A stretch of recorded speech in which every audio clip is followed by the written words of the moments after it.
大家好，乌镇事件后坐力依旧。申万我说了，押稿是个技术活，唯有时间能证明。乐华在这方面其实是不擅长的，所以王一博的零团队不是浪得虚名。整个乐华上下以及王一博的跨年，现在都变得低调而奢华。低调没说的，那么奢华又是什么意思呢？对于王炸姐姐赵丽颖而言，引爆的奢华当然就是热播当中的风吹半夏。申万我也说了，风向对了，很多事都妥了，这就是团队的力量。大女主剧摇身变为群像剧，果然骑兵奏效，风卷残云，每个角色都立出了口碑，扬眉吐气。同样的，网络间一窝蜂冷嘲热讽的唯一槽点，也就是赵丽颖的颜和许半夏的胖，结果再次发生正能量的逆转胜，而且这次逆转胜还有国家背书。这个脑回路搜遍全球或者全网，您听说过吗？没听说的话，那就对了，因为这里是视角永恒359度，观点永恒与别不同的申万频道。最近有不少人放出消息，今年湖南卫视的跨年 Unique 王一博很可能没办法参与其中了。这个消息在王一博的粉圈貌似也得到了证实。随着跨年的脚步逐渐临近，期待王一博舞台的人都翘首以待。很多人都知道，连续这几年王一博都会参与芒果台跨年，并且连续3年都在年底前推出自己的新歌。然而随着娱乐圈清朗行动的大力推进，王一博推出了常驻的综艺《天天向上》后，我们在今年一整年里都没有在湖南卫视的节目中看到王一博的身影。特别是今年众多的大型晚会中，王一博的基本上都没有现身过。更重要的是，王一博现在忙于转型，作为顶流的热度中心，芒果台跟王一博无疑都是大众关注的焦点。当下的大环境必然是需要低调的。王一博转型大银幕后，专注于电影，更需要沉淀自己，收敛锋芒，更需要减少一定的曝光率，才能塑造更多精彩的角色。当然了，还没过去的乌镇事件和烧钱的美女一田都在持续压稿当中。如果您好奇的话，可以自信搜索本频道的硬核，全网独家，别无分号。要听机器人的陈词滥调，语无伦次，请找别家。虽然王一博是爱豆出身，但是他身上的特质再加上他的业务能力都可圈可点。在转型的当下，作为年轻演员这个身份，王一博更需要加倍的努力，才能在演员的道路上站稳脚跟。这次通过不少的黄牛讯息了解到，某位顶流可能无缘芒果跨年。这个消息一出来，很多人第一时间想到的就是王一博。同时呢，在不久前，王一博的大粉有意无意之间也透露了一些消息。当然了，大条的理由就是受到口罩的影响，这理由放之四海而皆准。申万我想说，话术这玩意不是每个人都能玩的，所以长沙那边的行程可能变化性很大，王一博参与到跨年的可能性不大了。对此，网友听后表示非常的失落。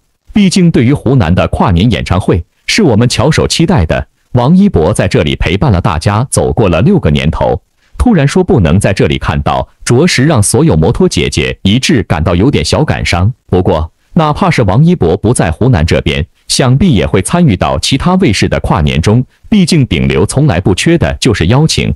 作为唱跳俱佳的艺人，王一博到哪里都是热度中心，自然不缺的就是舞台。很多人说，希望王一博可能参与自己家乡河南卫视的跨年。这些年河南的对于中国传统文化的宣传力度，让我们见识到了文化的力量跟底蕴。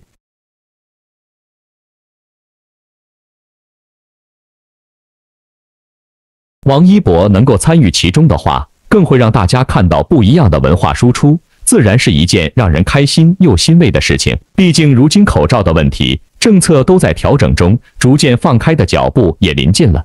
到底王一博去哪里陪伴大家跨年，大家都可以不用太多的担心。最主要的是，他去哪里，摩托姐姐就关注哪个卫视就好了。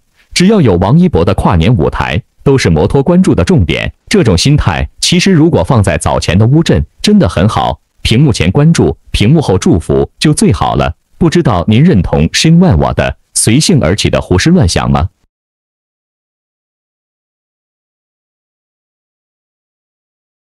现在很多的人都没有一个很准确的消息，毕竟没有官宣的事情，等待是唯一的理由。当然了，GQ 盛典，王一博或会参与，同时呢，主题是睡衣秀。这些路边消息，五花八门的消息层出不穷，吃瓜群众开心就好。毕竟生活的沉闷，需要热闹去打发时间。对于萤火虫而言，热闹是当下的，因为风吹半夏一直在万人追。赵丽颖这次表现让人眼前一亮，生的半夏有毒，而煮熟了就是药。这个角色不好演，她完成了新的难度挑战。有意思的是，赵丽颖这次通过许半夏在商战世界里的那股狠，为何能打败众多大老爷们，充满了说服力呢？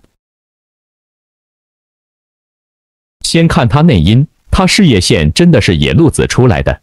她现在废钢生意做起来了，后续还准备开钢铁厂，而她最开始就是一个捡破烂的，处于整个供应链的最底层。原生家庭一言难尽，亲妈走得早，亲爸再婚也没心思管她，她就是家庭里被过早遗弃的那位。没关系，她就孤注一掷，闷头赚钱，赚钱的快乐可以治愈一切。从小就很清楚自己要什么，能高效排除干扰项，这样就能为自己的头脑清晰、执行卖力储备好最大的能量。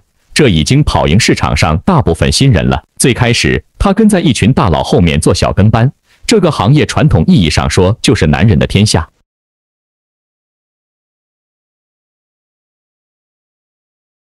他又是鄙视链里最底层的，但他心思缜密，野心也很大。做小跟班就当是资源储备，多听多看多长见识，尤其是要多学习借鉴强者的思维。能坐在一群大佬旁边做跟班，这本身就是实现自我资源的突破，一般人做不到。行业盛会，他一个人推着小车，挨家挨户送土特产，靠着一年这种扎实的人情支出，最后看到了回报。前期肯定需要广撒网，再精挑细选适合自己跟的资源，这样的人情支出是有效的，是有回声的。收破烂是一个充满智慧的技术活，尤其90年代这种，你收进来的东西涵盖各行各业，也代表着市场一轮起起落落。今时今日，每个片区都有固定的废品集中站，也是打通上下游的重要环节。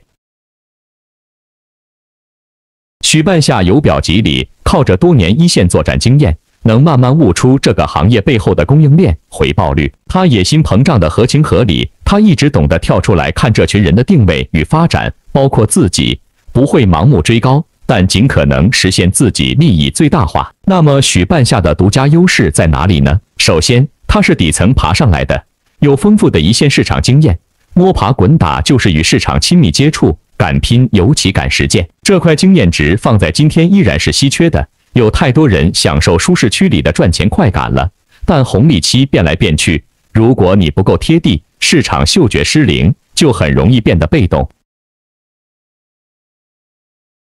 像前面一伙人跑去国外拿废钢资源，领头的五建设信错了人，大家伙儿的钱被骗走了，一群人都很沮丧，只能回国。签合同的时候，旁边的许半夏还善意提醒，这没有风险吧？老江湖的嗅觉真的失灵了，只有许半夏一个人留下来，他就是要去看看有没有突破口，就算是输了，也要做好现场扫尾的后续工作。这是可贵的复盘精神，这股狠劲在原始开荒阶段很有用，市场的初始红利还没被发开，只要你够狠，狠过别人，你就有机会抢占红利。他的坚持换来了海外废钢供货渠道，而且是独家资源，这是他第一次华丽转身的立身之本。死磕到底不一定有奇迹，但不死磕，奇迹完全不会理你。其次，他业务能力很全面，大格局大方向有预判能力，小伙小细节也能盯死，能屈能伸。许半夏有很时髦的市场思维，光这一点就甩开其他人一大截。五建设是老大哥，但思维还是老一套，他很注重按资排辈，面子观念根深蒂固，死要面子是做生意的悲哀。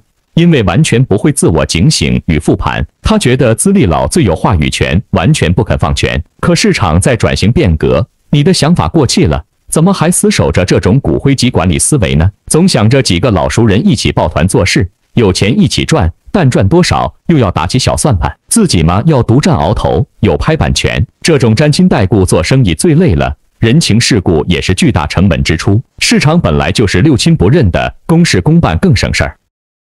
许半夏就不愿意走这种过时冗长的路子，他看不起其他人的那套生意思维，确实他也有看不起别人的资本。市场竞争，谁最能赚钱，谁才能称王。旁边的裘必正呢，典型的墙头草性格，做人摇摆不定，还喜欢出阴招。前期拉拢人家许半夏帮忙，他自己开公司呢，怀疑下属郭启东吃里扒外，让半夏去帮忙查账。这说明呢，裘必正自己开公司，财务和成本一时堪忧，这是做生意的大忌。开公司不是做甩手掌柜，生意的根基是钱，你要懂得算账，懂得算利润，懂得一项一项去细算。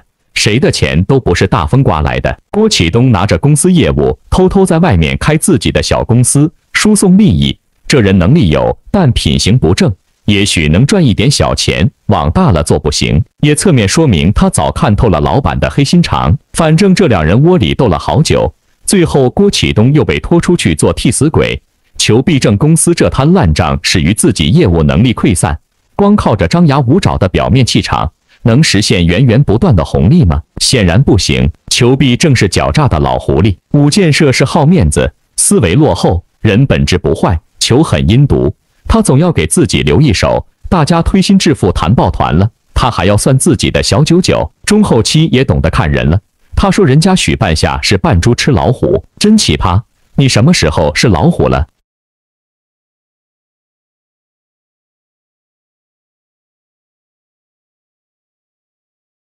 至于老冯，典型的老好人兼窝囊废，他做生意没有任何主见，每次拿的份额最低，只求有口饭吃。自己嘛，不思进取，抱团做生意也就是找对大叔抱一抱，赚点肉汤喝。这种人呢，赚不大，但也够了。他在这个阵容里的作用就是听话，可被支配。这三个男人在职场中太常见了。许半夏这么多年处理他们的关系，很懂得用大智慧手段，和老冯私交最好。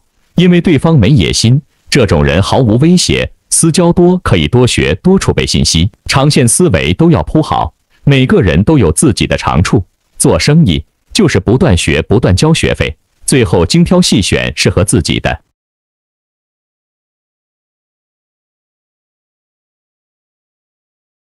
而与另外两位交往，半夏确实也实实在在帮忙解决了很多问题，帮大家赚了钱，真金白银去积累合作的默契度。许半夏早就看清楚了周围这几个大哥的实力，以及他们未来的走向。前期跟着他们做小跟班，该学的该见识的都积累足了，也该他翻身了。多年的底层作战经验，再加上跟着大佬多学多看，这样可以培养自己的高财商，用专业技能去推动自己的预判。小身躯启动大能量的道理就是这样的，他也确实有资本去狠。还有一点也很重要，许半夏自己会用人，他有自己的人格魅力。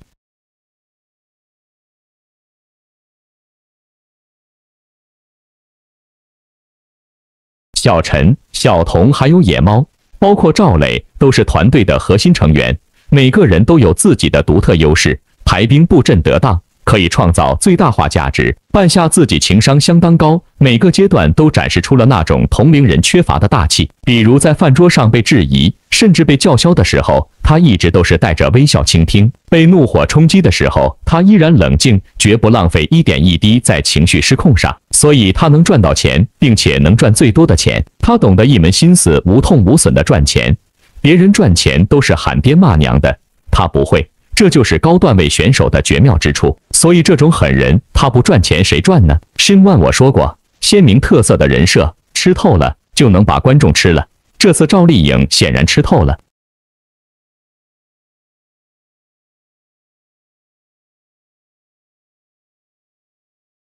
王一博的流量可以说也是被不少人吃透的，所以到现在为止，不少人依旧对去年的 GQ 盛典印象还是比较深刻的。不仅众咖云集，且是花样百出，许多明星的造型一度仕途了热搜榜的。今年大家所期待的 GQ 盛典也终于要来袭了，地点还是之前传的上海，而时间目前说是暂定15号，应该不会有很大的变动的。毕竟这么多明星的行程也很难再去依附协调的。而早先官方也是预热了一阵子的，只是后来碰上了禁娱，所以又安静了下来。不知道 GQ 这次又要玩什么新花样。但是大家最期待的还是红毯环节，就喜欢看神仙打架这个环节，您又爱不爱呢？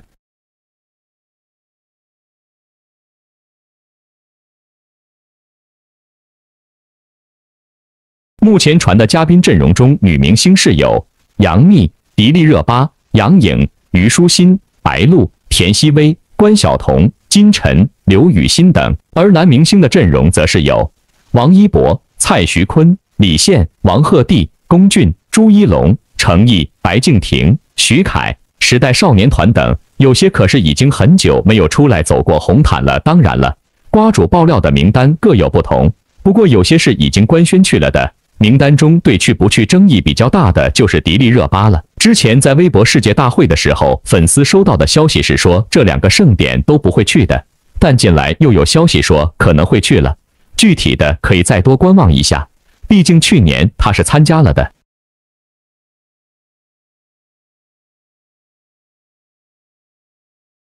而男明星这次请到的阵容可以说是非常大了。无论是之前的流量王，还是新进的流量小生都有，感觉除了顶流，其他的都被请到了。这个阵容比起微博之夜或是星光大赏也是毫不逊色的。女明星相对来说要少一点，不过只要有杨幂、迪丽热巴、杨颖这几位红毯女王在，那就还是有看点的。再加上还有许多最近炙手可热的新晋小花，也算是看点十足了。名单上很多都是去年也参加了的。且去年的红毯都发挥的挺好的男帅女美，今年到时候恐怕又有的掰扯了，到时候又是各家比造型、服装、控评等等，还有就是谁被谁碾压之类的，内娱又要活跃起来了。当然，具体去的名单还是要等正式官宣。您最期待谁去呢？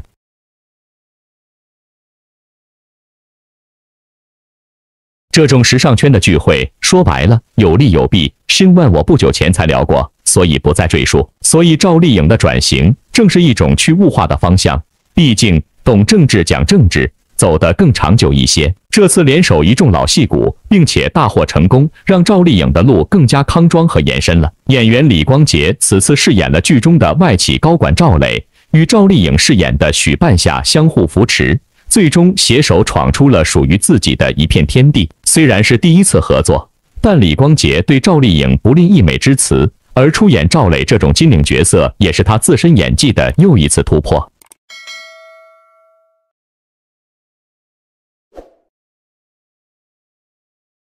早在剧版《杜拉拉升职记》中，身材高大又长相端正的李光洁就饰演过外企高管角色，对于这类人物并不陌生。但《风吹半夏》讲述的是上世纪90年代江浙地区的钢铁行业，李光洁直言自己对于这种具有一定时间跨度的特定人群其实并不了解。在李光洁看来，赵磊这个角色跟包括许半夏、武建设、裘必正等在内的钢铁企业老板有着很大的不同。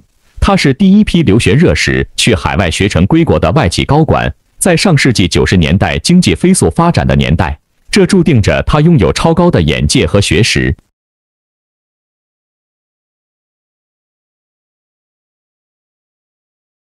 李光洁在进组前专门阅读了大量的视频和图片资料，希望了解上世纪90年代留学归来人群的精神面貌和着装特色。我会看影像资料去琢磨这些人的语气、态度，并从中寻找到和赵磊比较接近的形象。因为剧中涉及了钢铁工业的发展历程，关于钢铁行业的资料，他也翻阅了很多，试图去了解这个行业到底是怎么回事。李光洁坦言，自己对上世纪90年代的金领其实是有一定的年代隔膜，这个群体的生活离我太远。为了与角色产生共鸣，除了做好充足的案头工作，同时还要吃透剧本，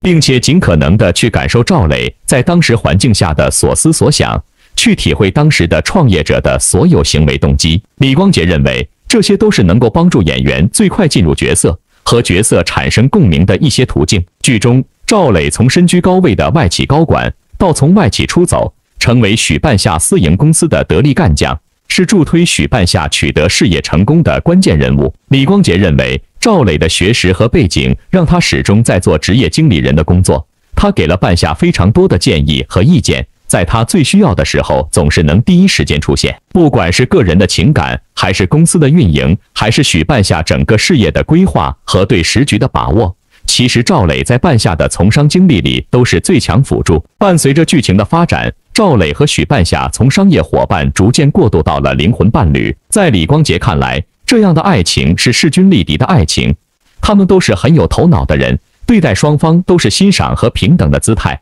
赵磊和许半夏目标一致，双方都很理智，也很清醒，这也是一种成年人的爱情。戏外，两个演员的首次合作也十分默契。李光洁表示，风吹半夏虽然是俩人首次合作，但配合起来非常流畅，这既得益于双方在拍摄过程中的全情投入，也基于演员间的充分信任。这种信任会很容易形成一种情绪上和戏剧上的张力，让演员产生一种让观众信服的情绪。李光洁说道。在赵磊身上，李光洁也发现了一些角色和自己的相似之处。最像的应该是我们对于事业的追求都有自己的想法。赵磊对自己的每一个合作伙伴、每一个谈判、每一个项目都很认真负责，而作为演员，我也是对每一个角色、每一个剧本都希望能踏踏实实、脚踏实地的去呈现好、表达好，然后希望最终等这个戏播出的时候，希望能有一个好的收获，观众能够喜欢。可以说，同样言辞朴素、质感无华的李光洁，这次同样和赵丽颖能量互冲了。优秀的演员通常善于从不同的人身上撷取不同的养分和心得，这种无问西东的充电方式，跟真实的商场和商战一样。草根出身的赵丽颖最巴适。于是乎，这次大火的《风吹半夏》一开分就喜提8.4的高分。作为主角的赵丽颖和李光洁算是赢麻了，脱离了暑期档《苍兰诀》《星河灿烂》里小年轻们的齁甜恋爱。观众们一头扎进熟男熟女间的极致拉扯中，虽然主角表现亮眼，分走了大半热度，但是别忘了，这次大女主已经更名为群像剧，所以这部剧的配角同样熠熠生辉，星光耀眼。可以毫不夸张地说，这部剧有这样的高分，他们的表演功不可没。其中第一位，王劲松饰演徐有仁，率先出彩。许半夏和徐有仁关系不好，是从娘胎里出来就成定局的。徐有仁将妻子难产死亡的痛苦归咎在了半夏的头上，身为中医的他，甚至连给女儿取名字都是带着恨意的，而这其实也为徐有仁这个人性格里的懦弱和拎不清定了基调。在再娶后，许半夏更是成了家里的外人。王劲松饰演的徐有仁是一个对着妻子唯唯诺诺，对着大女儿重拳出击的懦弱男人。王劲松演技好，几乎已经是公认的事情了。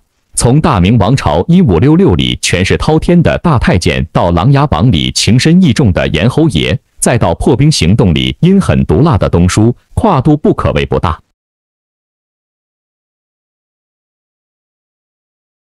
明明很多时候只是戏份不多的配角，王劲松却能很好的诠释，抓住人的眼球，将一个个纸片人通过大量的细节处理，变成让人印象深刻、有血有肉的人物。这次也不例外。王劲松为了徐有仁这个角色塑造了不少小动作。当许半夏来找父亲借钱的时候，当着半夏继母的面，男扮的他不停地挠头，活脱脱就是个没有家庭话语权的窝囊男人。后来他不情不愿地将钱借给了半夏，却在半夏出事后第一个反水，当着大庭广众的面逼迫半夏还钱。这个时候，他一改当初的软弱，变得强势起来。不过这柄枪却是对准了自己的女儿，甚至还拿亲情绑架半夏，说出了“我是你亲爹，你坑谁也不能坑我”这样冷漠的话。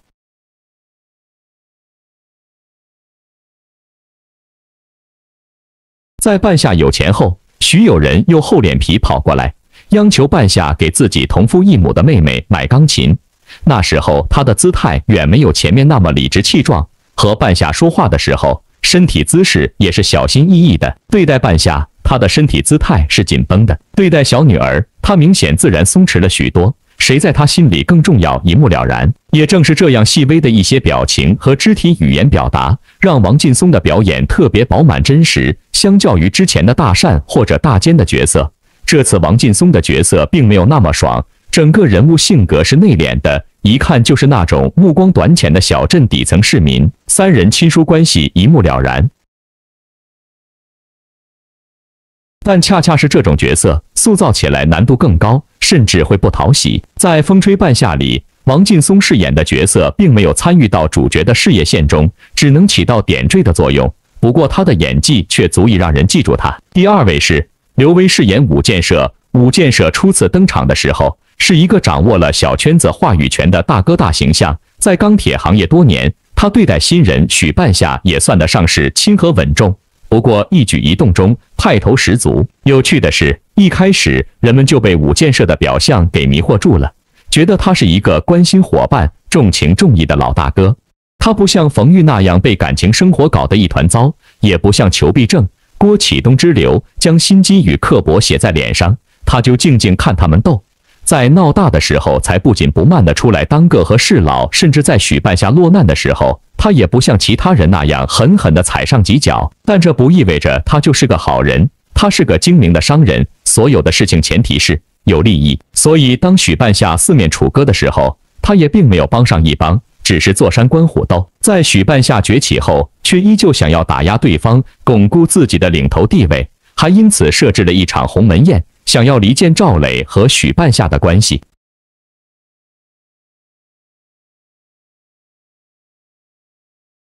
因此，他的云淡风轻是有前提的。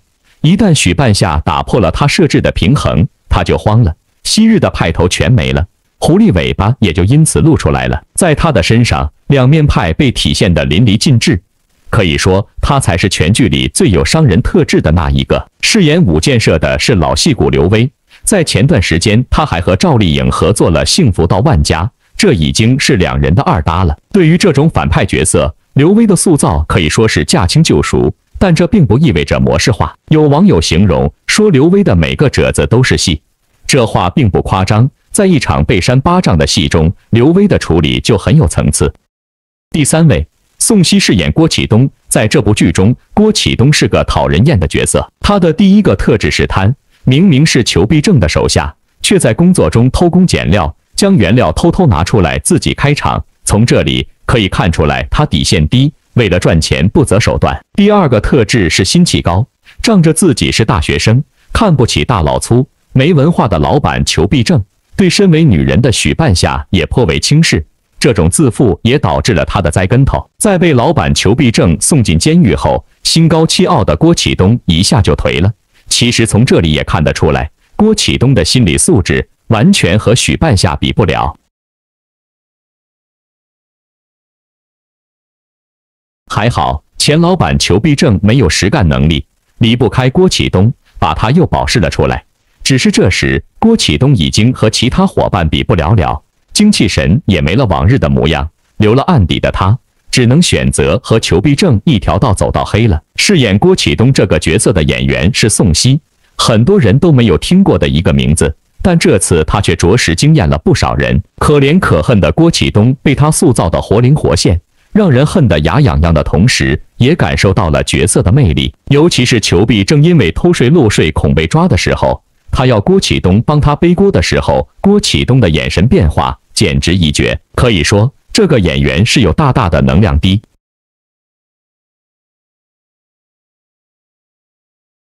他还在《冰与火》和《破冰行动》里都有不错的表现，将人物的狠戾阴险表现得淋漓尽致。可以说，他是一枚遗珠。第四位，冯佳怡饰演裘必正。前面提到了郭启东，那就绕不过他的老板裘必正。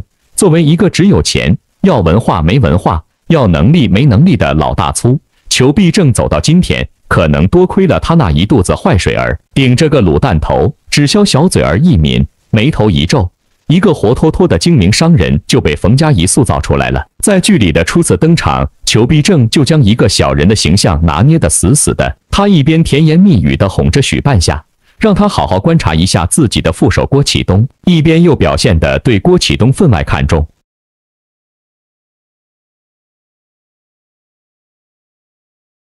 在半夏被困在俄罗斯回不来的时候，也是裘必正第一个搞事情，想要离间赵磊与许半夏的关系。可以说，在裘必正的身上是没有多少感情和尊严的。要说什么东西能让他屈服的，只有利益。他可以把郭启东送进监狱，转头又因为离不开郭启东，把他保释出来。冯佳怡抓住了裘必正的精髓，在面对不同的人时，他的身体姿态和表情将裘必正的个性拿捏得死死的。对待半夏，裘必正高高在上，想要用资历压过一头。可以看出来，冯佳怡的身体是舒展的，肩膀打开，整个重心是向后的，语气口吻也是高高在上的。他是在指挥半夏，而不是平等的交流，是在告诫半夏，我们不在一个层次，你最好识相一点。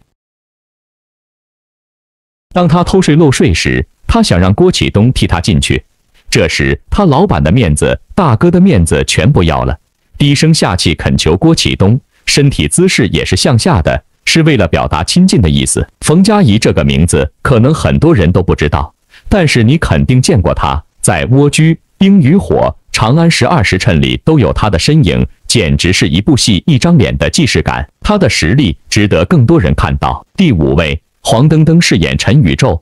要说这部剧里最大的惊喜就是陈宇宙。之前新闻我也聊了，作为铁三角里的一份子，陈宇宙为了共同的事业付出太多，在许半夏事业遭遇骗局、四面楚歌的时候，是陈宇宙维护好了大后方，一个人守着被污染的堆场，面对源源不断的讨债的人，好不容易许半夏事业走上正轨，陈宇宙却因长期待在污染的环境中，病入膏肓了。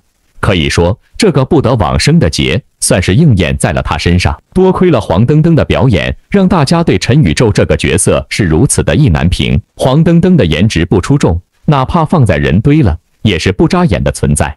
因此，他塑造起普通人来，特别让人信服。黄登登的眼神戏尤其一绝，在他知道自己已经时日不多的时候，生动诠释了什么叫做哀莫大于心死。虽然身体未亡，但在别人的眼里，他已经不再是个活人，是被供起来的易碎品，游离于真实的生活之外。当他看到许半夏和童潇齐为了生活奋斗，自己却只能让周倩配合自己演戏的时候，不知道内心作何感想。观众看不到陈宇宙的内心，只能透过他渐渐死寂的眼神，哀叹命运的不公。当然，除了以上几位，《风吹半夏》里还有很多精彩的角色，像是三人组里的童潇齐、孙谦饰演的敢爱敢恨是野猫，反正里面的角色就没啥拉胯的。在这部剧里，正是这些小人物支撑起了庞大的故事脉络，给观众讲述了一个时代的故事。风吹半夏的成功，他们功不可没。新问我只能说，群像剧的建构真的是苦心之至了。事到如今，魔幻的2022年马上又要翻篇了。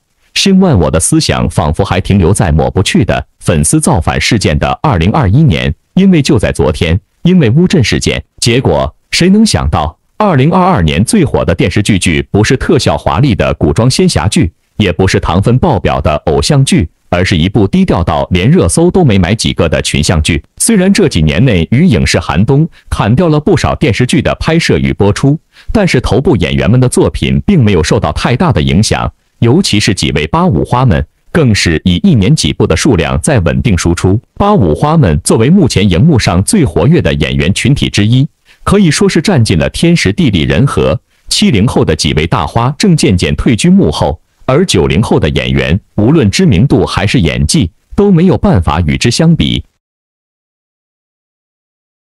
曾有业内人士表示，即使再过5年，娱乐圈最具号召力的女演员，依旧是如今活跃来荧幕上的几位八五花们。不过，几位八五花们的发展也是参差不齐。作为最早退出赛道的唐嫣，早就没了事业心，即使是被粉丝们追着骂，也丝毫不影响她相当贤妻良母那颗心。粉丝们也只能看着自己的偶像自甘堕落。Angelababy 事业心有吗？有，而且还很大，但奈何实力跟不上野心，演了几部剧，归来依旧是观众眼中的换头大宝贝，所以如今也只能是当综艺节目里的常客了。不过 Angelababy 虽然在演技上面不太靠谱，但凭借着高情商，在综艺里面的表现倒是意外的圈了不少粉，建议 Baby 换个赛道或许更加吃香。所以在电视剧赛道上面，竞争最为激烈的就只剩下赵丽颖和杨幂两人了。两人年纪相仿，定位相似，都是可以挑大梁的小花，从出道以来就竞争激烈。不过老话说得好，一步错，步步错。虽然杨幂的起点高，但现在早就被赵丽颖甩了几条街。比起身世来，赵丽颖确实是差了杨幂不少。一个是大学都没读完的打工小妹，一个是 top 级别的表演大学毕业的高材生。杨幂在北京电影学院的教室听老师讲表演理论的时候，赵丽颖正为了生活费到处打工。杨幂一毕业就当上了主演，而赵丽颖还在跑剧组当群演。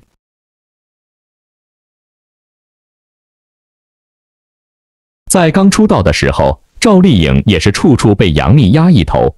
她饰演的《还珠格格》的晴儿被观众吐槽土村，而杨幂因为《神雕侠侣》的郭襄一角，成了无数观众心目中的白月光。在早期的偶像剧领域，杨幂更是一度稳坐85花 TOP 的宝座。2011年，杨幂出演了现象级的热剧《宫》，不仅收获了流量，更是得到了业界的认可，成功跻身4小花旦。在《宫》之后，杨幂真的是红透半边天，无数观众因为晴川一角被圈粉。当然，骂声也是不断。不过，杨幂最聪明的一点就是走红黑路线，就是所谓的拿负面新闻当作营销手段，只要有关注度，无论是正面还是负面，都来之不拒。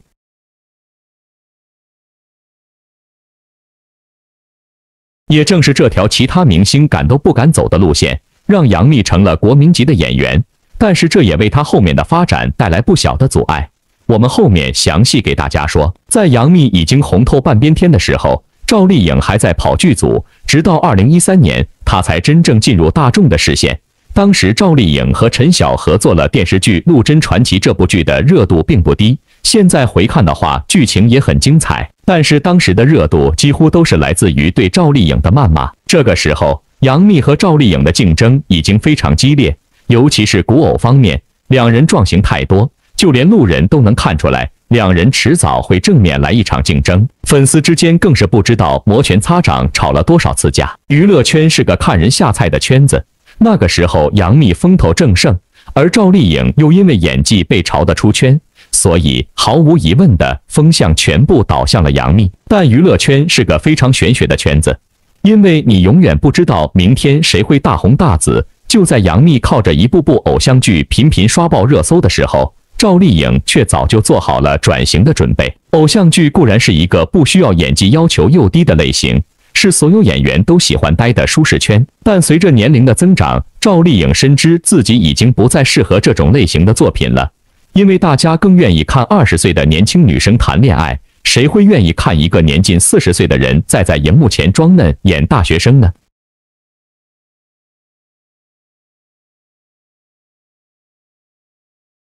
从最近几年赵丽颖的作品中也能看出来，她是在逐渐脱离原来的戏路，尤其是《知否知否，应是绿肥红瘦》。虽然这部剧的标签还是古装偶像剧，但是赵丽颖的演技要比之前成熟了很多。她也凭借这部剧获得了不少的好评。可转型哪有那么容易？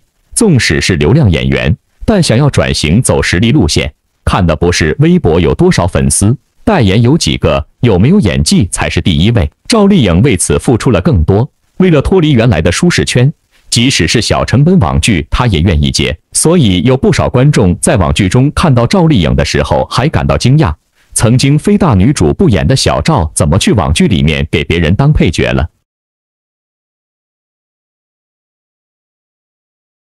当然，赵丽颖的努力并没有白费，尤其是在网剧《谁是凶手》中的表演，更是让观众眼前一亮。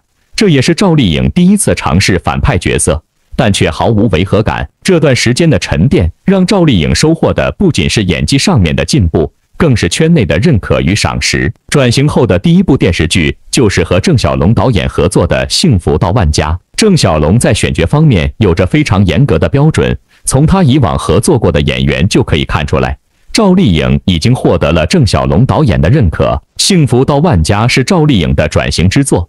对于这部电视剧，她比任何人都上心。拍摄期间，即使是有危险的戏份，赵丽颖也坚持自己演，拒绝了找替身的想法。拍摄电视剧的时候非常辛苦，因为剧情需要，赵丽颖在稻田里插秧，光是这个镜头就拍了整整1天，她就在泥潭里站了整整1天。好在努力没有辜负赵丽颖，《幸福到万家》播出后获得了一致的好评。赵丽颖也终于摆脱了只会演偶像剧的标签，之后的她更像是开挂了一样，邀约不断。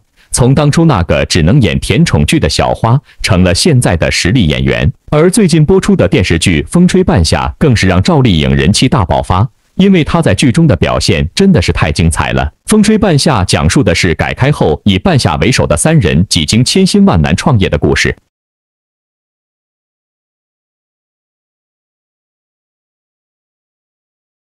这种类型的群像剧难就难在主角并不是剧中唯一的重点，但却也不能太拉。毕竟和赵丽颖对戏的可都是身经百战的实力演员，习惯了大女主电视剧的赵丽颖，在这部剧中的表现竟然意外的没有拉胯，在一众老戏骨面前甚至也没有输，尤其是在镜头前表现出的那种果断与勇敢，完全融入到了角色里面。除了演技之外，赵丽颖的台词也有很大的进步，在之前的电视剧中，尤其是《姗姗来了》里面的台词，她还有一种嗲嗲的感觉。而半夏的台词却能收放自如，观众并不会感到出戏。这次随着《风吹半夏》的播出，赵丽颖不仅收获了口碑，演技上更是好评如潮。不少之前带着滤镜看她的人，也不得不重新正视她。只能说，一部有效的作品要比10部偶像剧的回报要来得更实在些。毕竟时移世易，变化太大了。新万我反复聊到的赵丽颖的狡兔三窟，所有的时间线，其实回过头都是值得的。在赵丽颖获得鲜花和掌声的同时，杨幂的处境却并不太乐观。一直在舒适圈原地踏步的她，在如今的圈子里并不好过。播出的几部剧收视率甚至还比不过新人的作品。杨幂出道这么多年，一直都是业内公认的最扛收视率的艺人之一。但是最近几年，杨幂这块招牌似乎并没有之前那么好用了。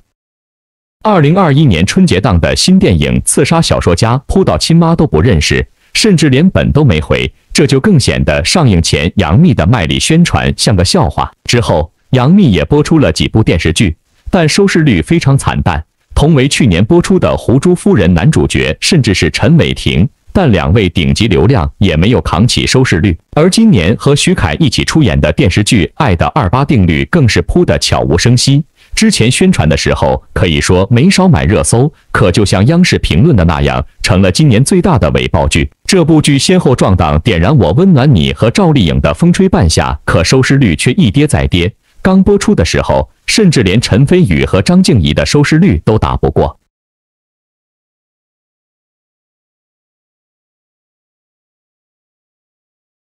更不要说后面还和赵丽颖的新剧撞档。在《风吹半夏》的口碑与演技双重加持下，杨幂的新剧更加显得毫无竞争力。可能还有很多观众甚至都不知道杨幂的新剧已经播出，而且都播完了。杨幂为什么会沦为现在的境地呢？难道是因为她糊了？其实并不是。以杨幂的国民度和话题度，如果有好的作品加持，完全可以再一次大爆。但她从一开始就走错了路，导致现在无论是接什么样的剧本，都无法挽回现在的局面。电视剧的受众本身就是全体观众，而不是粉丝。一个明星的粉丝再多，也无法撑起一部电视剧的收视率和一部电影的票房。一部好的作品，最终依靠的还是大多数的路人。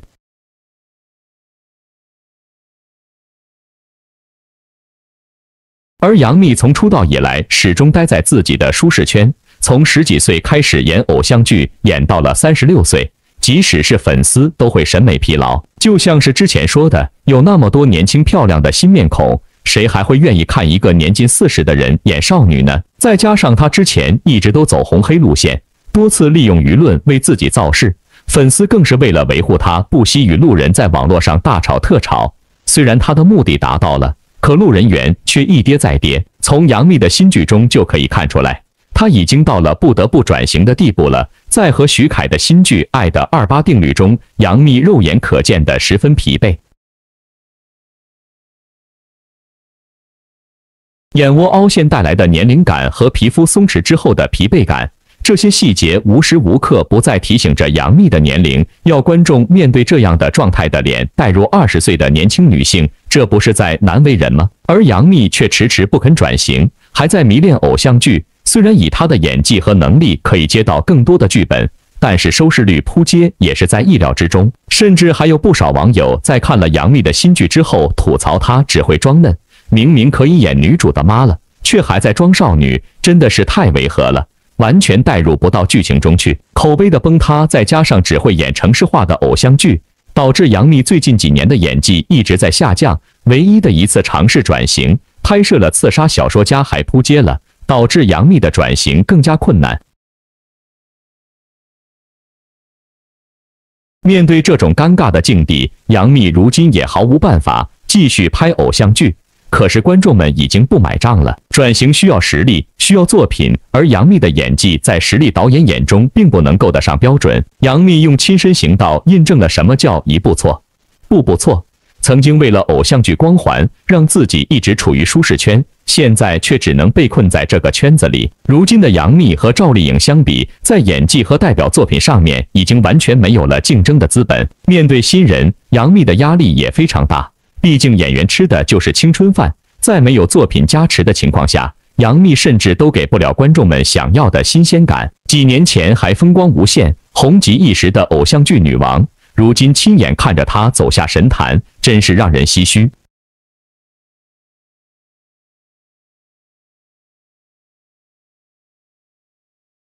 不过，这种境况并不是杨幂一个人会遇到，娱乐圈无数的演员都会有这样的困惑。在失去年轻的资本之后，还会剩下什么呢？在这副美丽的皮囊老去之后，到底要凭什么让观众记住你，不抛弃你呢？从靠着粉丝吃饭的流量艺人转型到实力演员，纵然很痛苦，可在观众越来越严苛的现在，只有演技才能真正圈粉。这也是对年轻演员的一个警醒。无论你有多少粉丝，自带多少流量，如果不能用实力征服观众，最终都会被观众抛弃。说实在的，好皮囊如果不老，的确都会天荒地老。然而呢，赵丽颖的颜和许半夏的胖，得失之间，有谁能体会得到一种叫做转型期的痛苦呢？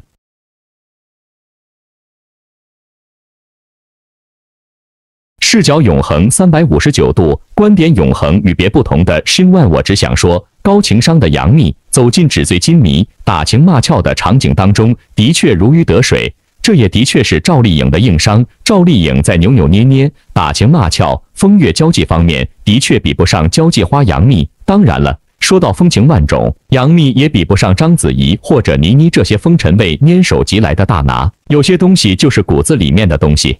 可巧的是，社会主义大家庭的风向标偏偏选择了土气当道、革命回归，所以那些腐朽堕落的资本主义老石子注定登不上大雅之堂。杨幂最擅长的枯骨铜臭，自然也排不上时代证据所必须的能量和用场。这一点，恐怕不少人也是视而不见，只剩新万我了。对于王一博而言，他的颜同样充满了致命的吸引力，背后的东西视而不见也是妥妥的。当然了，这些硬核深疤，这几天的乌镇事件已经让新万我口干舌燥了。2020年8月，王一博过生日，音乐鬼才大张伟老师专门为他做了一首歌《酷盖》，送给这个20出头的小伙子。提到酷盖，你是不是就立刻想到了王一博？酷盖好像也是他的专属称呼吧，和他的奶标时尚一样出名。王一博酷表现在哪里？表情高冷，也许是因为他自己也知道自己笑和不笑完全是两个模样，所以他在有意识表情管理的时候很少笑，总是面容冷峻，目光坚毅，带有一种疏离感。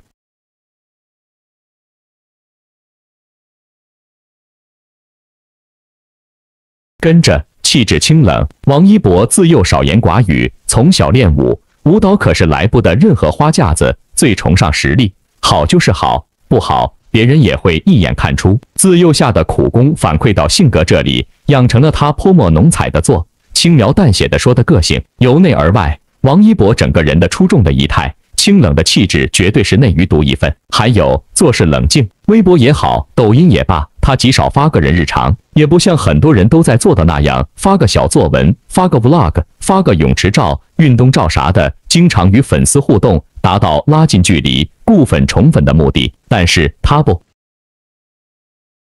可他近乎全年无休，电影、电视、综艺、杂志、红毯、活动，他把自己放在作品里，而不是日常里。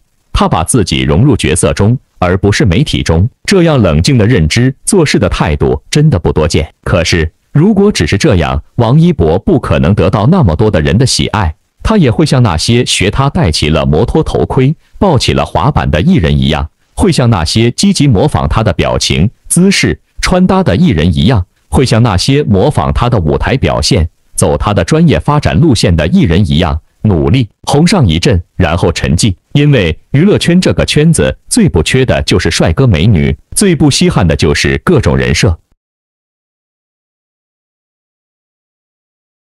对于王一博而言，酷是一种态度，是他由内而外散发的气质和特质，是独一无二的酷。酷是坚定坦荡的人生选择。当同龄人还在懵懵懂懂，13岁的他已经确立了人生的方向和目标，并坚定地走下去。当大部分人都以吸粉为目的，在古偶现偶里打转的时候，22岁的他已经果断选择了需要摸爬滚打的缉毒证据《冰与火》，出演古装悬疑剧《风起洛阳》，然后坚定地走向了电影，不计较番位，只关心能不能学到东西，能不能做出自己的成绩。酷是真实真诚的为人处事。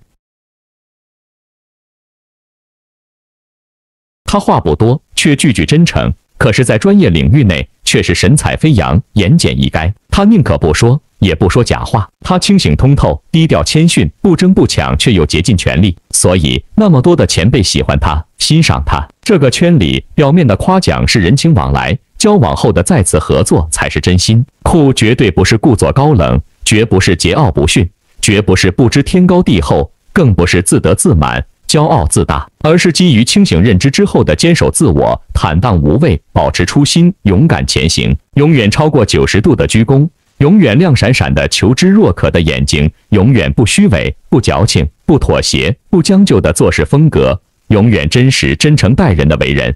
这样的酷盖谁不喜欢？酷是3观比5官还正的态度。2019年8天8夜的大规模黑，腥风血雨袭来，有人发现他居然在上海悠然地骑着共享单车逛街，买的小众潮牌 T 恤一直穿到现在。酷是自在洒脱。新疆棉事件，毅然第一个与钩子解约，在国家定性之前就发了声明。酷是民族大义、家国情怀。河南救灾时候戴着口罩拉低帽檐躲避镜头的笨拙的样子。酷是永远热爱，永远炽热。被奥运冠军喊话，希望他也去参加比赛。他不怕吃苦，能吃苦的回应。酷是真实真诚，酷是用实力证明自己，用热爱拥抱世界。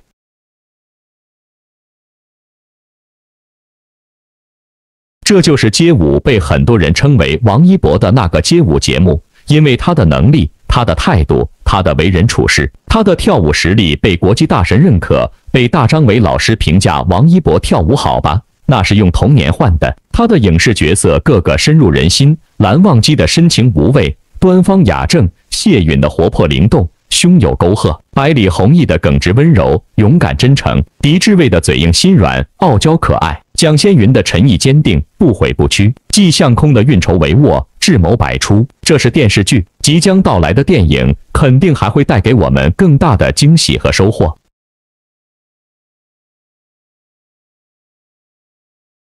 他的红毯和杂志可以称得上时尚的风向标，每次的头发、造型、衣服、配饰等都会让人惊艳，让时尚圈疯狂，这就是实力。而他还是那个安安静静的年轻人，不管外界有多少狂风暴雨，多少流言蜚语，多少腥风血雨，他始终只做不说，用热爱对待世界。王一博就是这样的酷盖。可是王一博是不敢笑的，只要一笑，他那种发自内心的喜悦，全心投入的快乐就会从眼睛里溢出来。深万我开篇深八的笑容 A 餐和笑容 B 餐都会因人而异，从嘴巴边跑出来，就立刻暴露出来这个酷盖是个奶盖的事实了。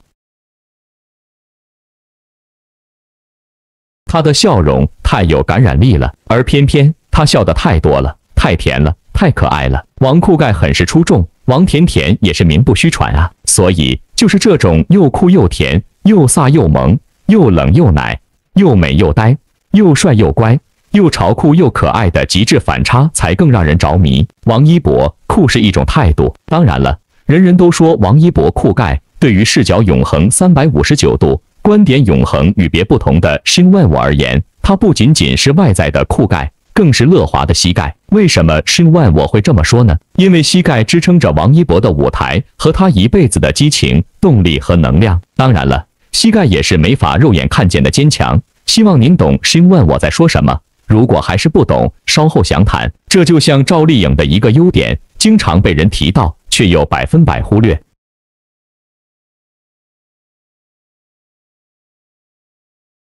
话说，风吹半夏有这样一幕：赵丽颖饰演的许半夏在终于得偿所愿，等到钢铁价格回升的时候，毫无顾忌地红着眼大笑。虽然笑起来时他眼角皱纹密布，眼袋浮肿，但演技确实让人动容。听到好消息的许半夏推开门，朝着赵磊飞奔而去，在他的怀里哭成泪人。他哭到眼角青筋暴起，皱纹密布，笑容里有喜极而泣，也有压力终于释放的畅快。不得不说，赵丽颖演的是真好，完全演出了角色特质，让屏幕前的观众也能完全共情，跟着她流泪。有人说，这世上不是所有的悲痛都可以嚎啕大哭，亦或激烈的呐喊，往往最让人痛彻心扉的，都是在悄无声息的沉默里，如同刀子一样，一点一点的凌迟骨血，啃食心灵中度过的那种感受，像是受了极刑似的，不用亲身体会，便已然疼得四肢发燃，后背出汗，锥心刺骨了。而这种沉默式的苦痛，在《风吹半夏》里再次呈现了。Shin Wan，我刚刚说了，《风吹半夏》这部剧不得不提的就是全员演技在线，没有一个拉垮拖后腿的。老戏骨自然不必多说，有一个算一个，个个演技扎实，有亮点。青年一代亦是如此，每个人都倾尽自己所有的能量，赋予给角色真正的灵魂。任重将一个既窝囊又想过安稳生活的小男人冯玉诠释得入木三分，惟妙惟肖。而黄登登的表现更是惊艳了诸多观众的双眼。他将陈宇宙前期那种无怨无悔、任劳任怨的合伙人的精华诠释得淋漓尽致，后期又将一个人之将死其言也善，只想带给朋友安心快乐的伪乐天派展现得有血有肉、活灵活现，让观众对他的印象十分的深刻。说实话，当看到许半夏回来，陈宇宙打开门的那一刻，模样简直让人惊呆了。陈宇宙神情黯淡，面无血色，黑眼袋浓重，特别是他因为做化疗而几乎掉秃了的头发，格外的触目惊心。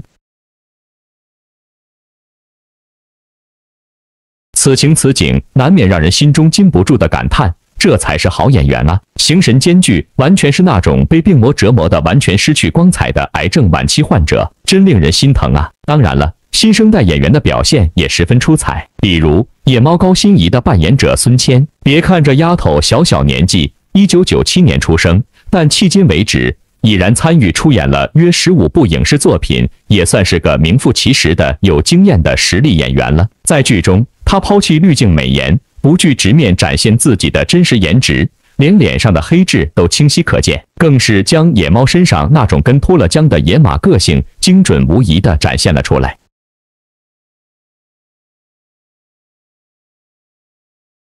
虽然《风吹半夏》自从开播以来，几乎全员都被观众拿出来夸赞了，但唯独女主赵丽颖却没能躲过唯一的诟病。有网友说赵丽颖演技一般，也有的说她大饼脸等等，但脸垮了又怎样呢？她还不是不拿美貌博眼球，不拿身材吸引关注，更不低级到拿性感当赌注，仅仅拿了个大鼻涕当助力，便打了个漂亮的翻身仗。Shin Wan，我其实也聊了大鼻涕的哭戏，因为太辣眼睛了，因为太毁容了，这要让8000年、10000年美女去演，死800回，人家也不愿意牺牲自己宝贵的色相。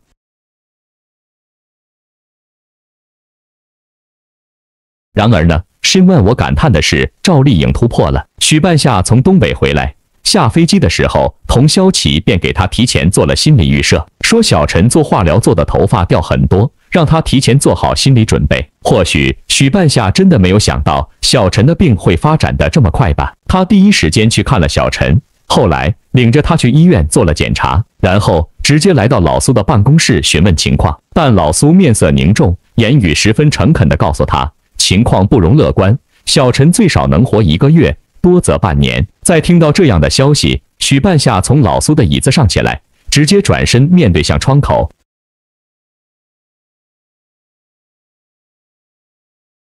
其实细心的观众完全可以看得出，这已经算是给赵丽颖接下来的这场戏做铺垫了。因为许半夏在整部剧的角色个性当中，是属于那种从小吃了太多的苦，练就了一颗金刚不坏的铁石心肠。他一向以霸气、自信、阳光、爽朗、豁达的面目示人，他不想让他软弱的一面被老苏看到，所以从这悄无声息的转身背对着老苏的戏开始，观众便明白了，许半夏压抑在心底最沉重的悲伤已经完全绷不住，即将爆发了。可是更让人没有想到的是，许半夏爆发的方式不是失声哭嚎，也不是大喊大叫，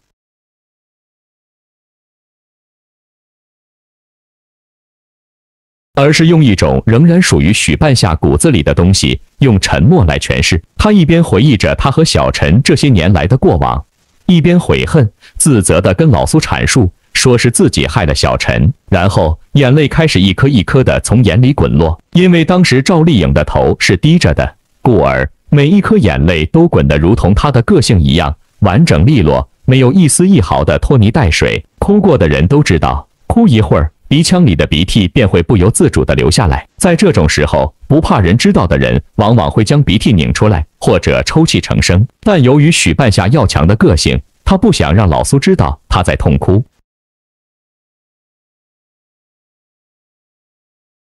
所以他亦不用手去将鼻涕拧掉，更不会抽泣出声。他只能极力的忍着，任由大鼻涕从鼻子里滴落下来。即使大鼻涕如同拉丝一般滴得老长，他也仍然不为所动，继续保持着若无其事的假象，一动不动。说实话，这种狼狈的、看起来甚至有点丑陋的场面，不是哪一个女演员可以轻而易举豁得出去的。但赵丽颖就是不惧自毁形象，也要将这段戏贴合角色本身个性的精准无疑地展现出来。这段戏，赵丽颖真心将许半夏身上那种倔强的、霸气侧漏的、连哭都是偷偷的、极具隐忍的个性展现得淋漓尽致。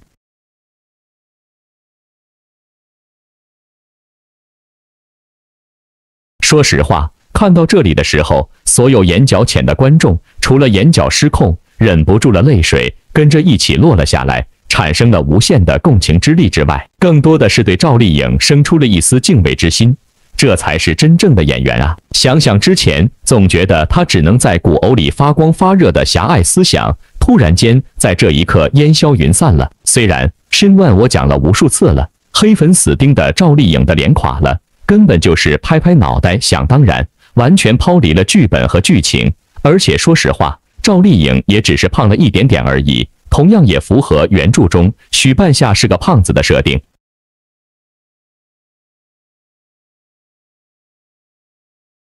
但说实话，即使真像黑粉说的，赵丽颖的脸真的垮了，那又怎么样呢？要去打针，要去削骨，补充塑料吗？申万我总是醉了。鬼聪明的赵丽颖居然还拿让美女们难堪不已、羞愧做人的大鼻涕当借助的力量，上演了一场悲情无限的、无声式的静默哭戏，为自己打了一个漂亮的翻身仗。这种得与失之间的选择，明晃晃赵丽颖无悔了，也做对了。您说对不？演员嘛，就得拿演技说话，拿姿色示人，拿身材引关注的，拿性感博眼球的，那是花瓶。而且申万我只想说，有一种演技是无声的。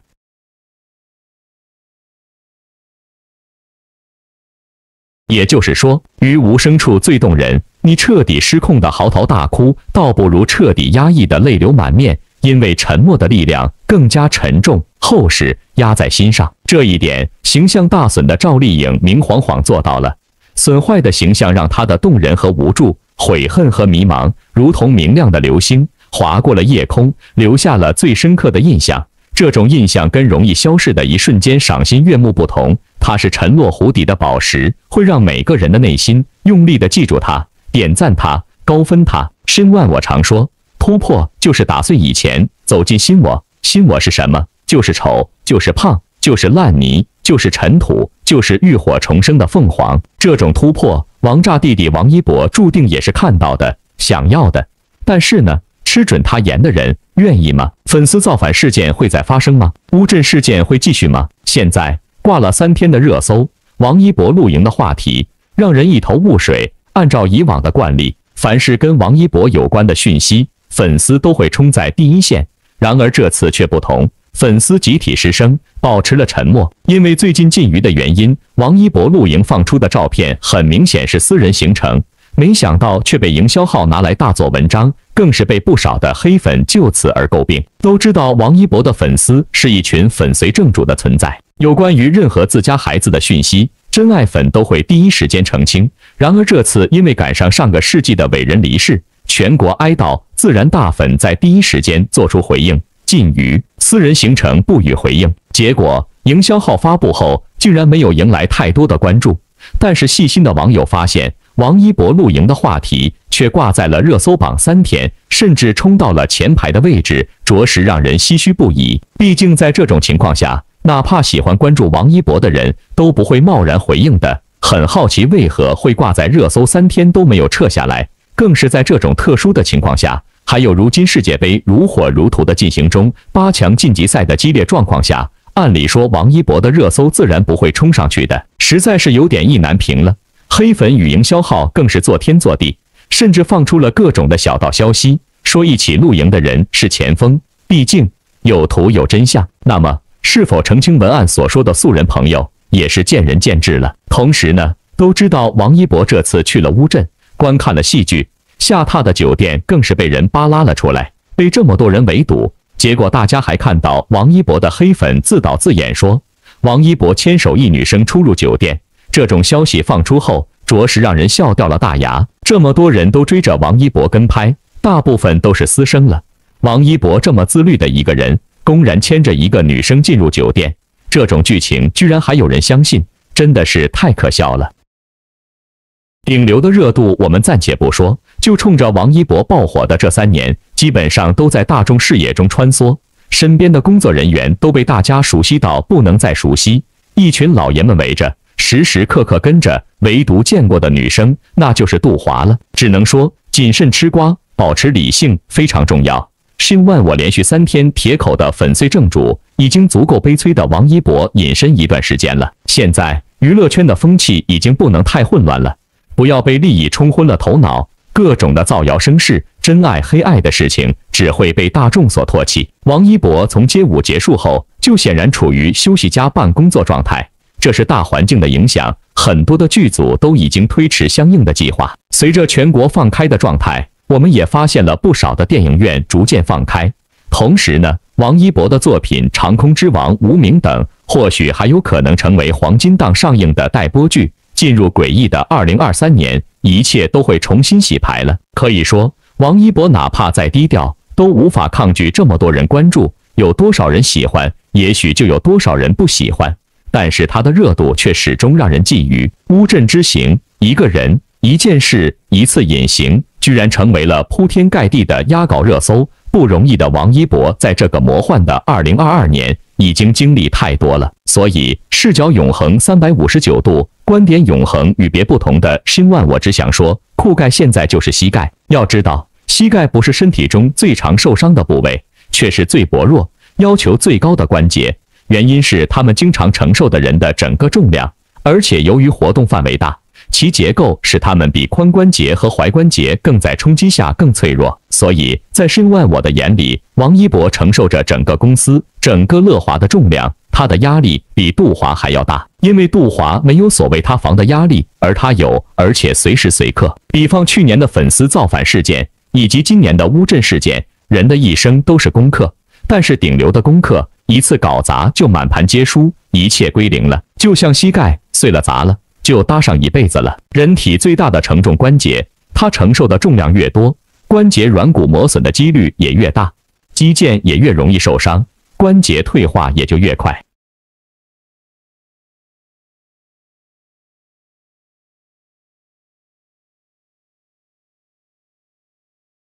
在本频道的短视频区，您所看到的拼命王一博的一幕，那个拼了命的狠砸自己膝盖的一幕，到底有没有让您触目惊心呢？为什么王一博要这么做？很简单，为的就是最好的舞台效果和节奏契合。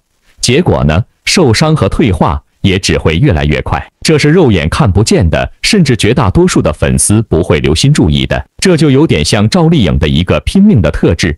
同样的，即便10年如一日，坚持如一，也不被人注意和发现，甚至偶尔被发现了，也是脑洞大开的讪笑、讽刺和挖苦。殊不知，金子埋于土也会发光，因为光芒藏不住。